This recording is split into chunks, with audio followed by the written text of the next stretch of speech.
kinakalakal ang salita ng Diyos. Ito po yung mga umaakyat sa bus, ito po yung mga nagpipreach sa kalsada, yung mga nag-share po ng salita ng Diyos sa kalsada, na mga nangihingi, no? Ito po yung mga halimbawa na kinakalakal nila ang salita ng Diyos. Sabi nga po sa 2 Korinto 2:17, hindi kami katulad ng iba riyan na kinakalakal ang salita ng Diyos, sa halip bilang sugo ng Diyos at lingkod ni Kristo, buong katapatang ipinapangaral namin ito.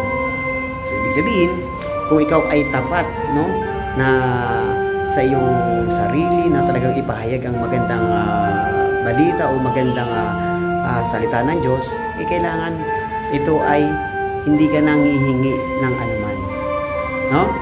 Ito po yung mga halimbawa na mga ginagawa po nila, yung ginagawa nilang kalakal ng salita ng Diyos.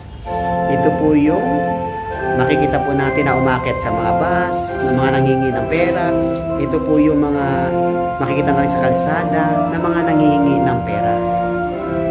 Pero itong mga Catholic Faith Defender, nagigaan po yan, nagsishare ng salita ng Diyos sa kalsada, pero wala po kayong makikita nanghihingi ng pera.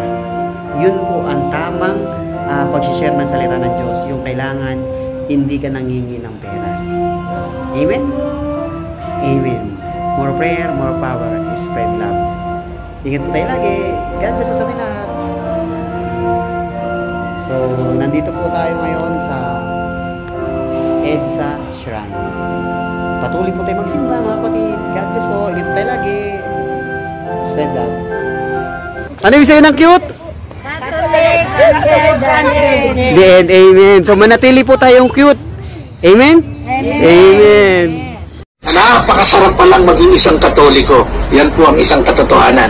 Single, who bounded the Catholic Church? Jesus